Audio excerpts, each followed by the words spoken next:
전반적으로 법무사 시장 전망은 어떤지 얘기 좀 해주세요. 우선은 전문직은 계속 늘고 수요는 줄어드니까. 그래서 전문직은 이제 밝은 시장은 아니죠. 그렇게 밝은 건 아닌 것 같아요. 갈수록 좀 더 안 좋아질 것 같고, 이제 로스쿨 변호사도 많이 늘어나고, 로스쿨 변호사도 송무보다 이제 법무사 업역을 많이 덤보고 있으니까 영업력이죠. 영업력. 많이 좌우하나요가 아니라 영업력이 한 90%? 95%? 그 정도 되죠. 영업력이 우수한 사람은 솔직히 법률로 처리할 수 있는 그런 난이도, 법률 실력, 그런 것보다 사건을 많이 가져오는 게 또 유리하죠. 저도 영업력을 좀 늘려보기 위해서 이렇게 도전하고 있습니다. 신기 시장을 너무 사무장들이 다 좌우하고 있으니까 시장도 이제 우리가 회수를 해야죠. 이제 유튜브에 나와서 많이 말씀도 하시잖아요. 변호사님들도. 이제 사무장과 하지 말고 직접 변호사를 만나서 변호사와 수임 계약을 해라. 그런 취지로. 상담을 하다 보면은 변호사 사무실에서 뭐 안 좋은 얘기를 많이 하는데 저는 그것부터 물어봐요. 그 사람이 변호사가 맞는지 확인해 보라고. 그리고 제가 어떤 사건을 딱 처리하다가 나홀로 소송으로 하기는 약간 좀 버거울 것 같아서 이제 그 단계에서 변호사님께 이제 사건을 의뢰해보는 게 어떻겠느냐 해서 자기가 알아서 변호사 상담을 받았대요. 그러면은 지금 진행하고 있는 거 우선은 취하를 하래요. 취하를 하라고 했는데 이건 절대로 취하를 하면 안 되는 건이었거든요. 그 사람이 진짜 변호사 맞냐고 하니까 그냥 상담만 받았대요. 그러면 상담을 받지 말고 사건을 수임하는 수임까지 계약을 체결하고 그 답을 달라고 하니까 수임 계약을 체결하고, 좀 그래도 실력 있으신 변호사님이 그거 취하하셨냐고. 취하 안 했죠. 당연히 안 하죠. 기본적으로 법률 지식이 있는 사람이라면 이런 걸 함부로 취하면 안 된다고. 헬프미 김법무사, 예, 떼인 돈 받아드립니다, 여러분. 소송 절차에서부터 집행까지 궁금하신 점 있으시면 채팅창에 남겨주세요. 그리고 새로 오신 분 또 다른 질문 있으십니까? 기업 법무는 회사 상업등기죠. 회사 합병, 분할, 감자, 간단한 건 임원 변경 등기부터. 기업 법무는 그런 쪽을 많이 하시는 분들이시죠. 평균 연봉은 다른 직업보다 취직하는 인원도 적고, 1년에 법무사를 120명을 선발하면 그 중에 20대에서 30대 중반까지가 한 2, 30분 계시는데 취직을 많이 안 하시니까 알 수는 없는데, 제가 했던 당시에는 뭐 그러니까 한 7, 8년 전이죠. 세후 250, 300 정도. 세후 250에서 300 정도. 오르지 않는 그런 비용이 있는 것 같아요. 어떤 비용이냐면 과외비용. 과외비용과 지금도 그 정도 받지 않을까 싶네요. 네, 또 다른 질문 있으십니까?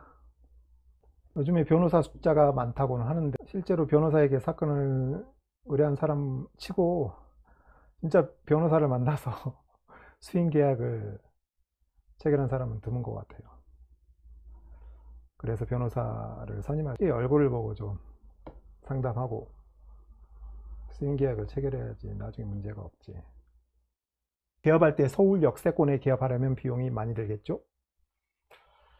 네, 비용이 많이 들겠죠.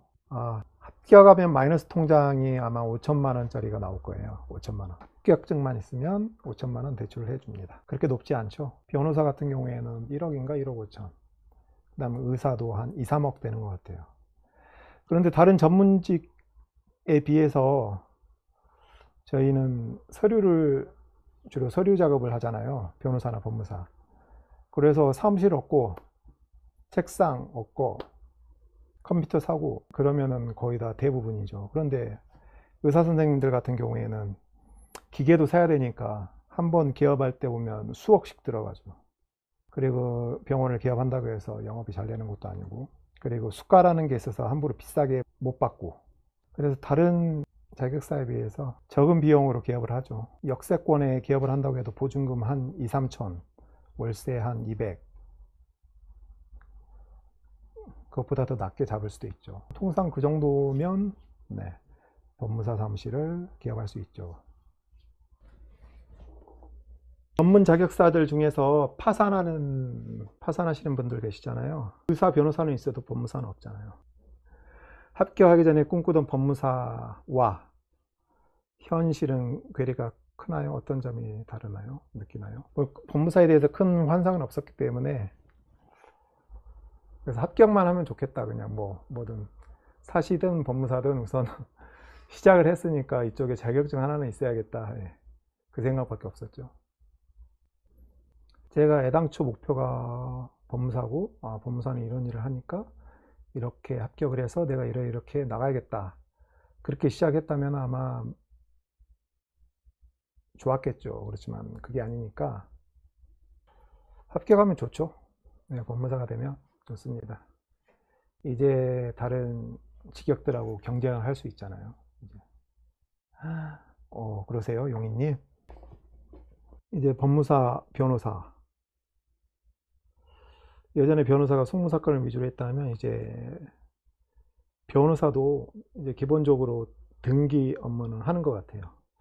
부동산 등기 같은 경우에는 시간을 많이 써야 되니까 직접적으로 그쪽으로는 진출이 어려운데, 상업 등기 쪽으로는 어차피 뽑아놓고 직원들이 일을 처리하니까 본인 등기 의무자를 확인해야 되는 것도 없고, 그래서 이제 의식을 해야죠. 서비스 질이나 실력이나 그런 거에 대해서. 저희는 서비스업이니까 공무원을 하고 있는데 막연히 법무사 쪽을 동경하고 있어요. 공무원이시구나. 네, 처자식과 담보대출 원리금 때문에 동경만 하고 있습니다. 부럽습니다. 맞아, 제 동기 중에서도 법원 공무원 출신이 한 명 있죠. 법원 공무원 하다가, 그 친구도 사시하다가 이제 생계를 위해서 법원 공무원 시험을 봤죠. 그래서 합격을 하고 이제 법원 배치 받아서 근무를 하는데, 얼마 안 됐어요. 거기 간지. 갑자기 이건 아닌 것 같다고 하고 그 뒤로 사표 쓰고 법무사 시험 공부해서 바로 동차로 붙었습니다. 잘하고 잘 살고 있습니다. 그리고 어떤 분이 댓글을 남겨 놓으셨더라고요. 댓글 남기신 분이 법무사와 변호사, 그리고 댓글 남기신 분 3명이 술을 마셨는데, 변호사분이 법무사분께 말씀하셨대요. 야, 그래도 너는 좋겠다. 65 넘어서도 할 수 있으니까. 그게 장점인 것 같아요. 변호사는 주로 분쟁을 다루다 보니까 업무 자체가 사건이 터졌을 때 스트레스도 많이 받고 신경도 많이 쓸 게 많죠. 그런데 저희 업무는 분쟁을 예방하는 측면이 더 많잖아요. 가장 기본적인 소유권 이전 등기 업무에서부터, 그때 등기 절차에서 법무사가 등기 의무자 확인하고 등기 의사를 확인하고 등기를 하면은 이제 소송이 걸려도 문제가 없는데, 이런 절차가 없으면은 공신력이 없는 이런 법제하에서 여러 가지 시시비가 많이. 네, 법무사 일상 이런 거 많이 올려주십시오. 젊은 사람들이 적은 것 같아요. 네. 페이퍼워크 할 때는 거의 사무실에서 하는 거니까 일상이랄 것까지는 없어요. 그런데 등기 업무는 좋잖아요. 그래도 드라이브도 하고. 알겠습니다. 참고하겠습니다. 오늘 그래도 많은 분들이 시청해 주고 계십니다. 유튜브의 시청자분들 4명, 아프리카TV의 1분. 한국말 많이 연습해서 말을 이제 네이티브 스피커처럼 말을 잘하면 이제 트위치나 또 다른 채널도 한번 확장해 보겠습니다. 네, 시청해 주신 분들 감사하고요. 오늘은 여기까지 하겠습니다. 그럼 또 내일 뵙겠습니다. 감사합니다.